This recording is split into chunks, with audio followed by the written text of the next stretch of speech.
ఇలాంటి అలవాట్లు ఉన్న స్త్రీలను భార్యగా పొందిన భర్తకు సుఖశాంతులతో పాటు పురోభివృద్ధి ఉండదట. కొంతమంది మహిళలు తమ భర్తలను అనవసరంగా అనుమానిస్తారు. ఇలా తరచుగా చేస్తూ ఉంటే భర్తకు కోపం వస్తుంది. అప్పుడు భార్యాభర్తల మధ్య సంబంధం బలహీనపడుతుందని చాణక్యుడు చెప్పాడు. చాలా సార్లు తమ భార్యలకు భర్తలు సలహాలు చెప్పినా వాటిని వినకుండా, పట్టించుకోకుండా భర్త వద్దన్న పనిని చేస్తారు. మహిళలు తమ తప్పులను తప్పుగా కూడా అంగీకరించరు. అంతేకాదు తప్పు చేసినప్పటికీ తాము చేసింది కరెక్ట్ అని చెప్పుకుంటారు. ఇలాంటి భార్యల ప్రవర్తన భర్తలను కలవరపెడుతుంది. వైవాహిక జీవితంలో ఆనందం కొనసాగాలంటే భార్యాభర్తలు ఒకరినొకరు అర్థం చేసుకోవాలి. భార్య చేసే కొన్ని రకాల తప్పులతో ఆమె భర్త జీవితంలో పురోగతి ఉండదు.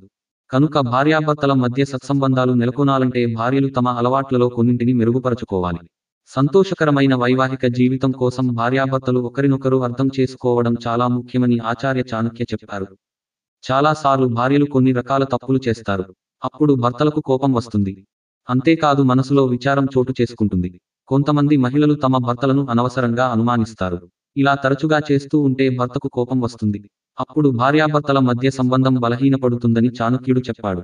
చాలా సార్లు తమ భార్యలకు భర్తలు సలహాలు చెప్పినా వాటిని వినకుండా, పట్టించుకోకుండా భర్త వద్దన్న పనిని చేస్తారు. మహిళలు తమ తప్పులను తప్పుగా కూడా అంగీకరించరు. అంతేకాదు తప్పు చేసినప్పటికీ తాము చేసింది కరెక్ట్ అని చెప్పుకుంటారు. ఇలాంటి భార్యల ప్రవర్తన భర్తలను కలవరపెడుతుంది. మహిళల చెడు అలవాట్లు ఆచార్య చాణక్యుడు ప్రకారం చాలా సార్లు స్త్రీలు తమ భర్త వ్యక్తిగత జీవితంలోకి ఎక్కువగా తొంగి చూస్తారు. దీంతో ఆ భార్యాభర్తల బంధం త్వరలోనే తెగిపోయే దశకు చేరుకుంది.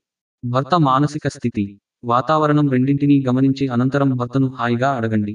ఎందుకంటే భర్తకు ఎన్నో బాధ్యతలు ఉంటాయి.